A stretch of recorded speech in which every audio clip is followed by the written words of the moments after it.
In front of me is Motorola RAZR 2025, and today I would like to show you how you can add photos to text message.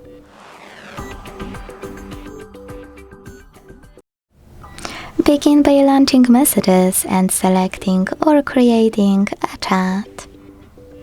Now click on this icon of a camera and the photo at the bottom right corner and select all of your photos you wish to add.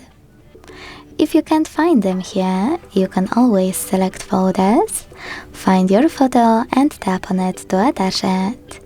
Then do exactly the same with all the other ones you need. Thanks so much for watching. If you enjoyed this video, don't forget to leave a like, comment and subscribe. Bye!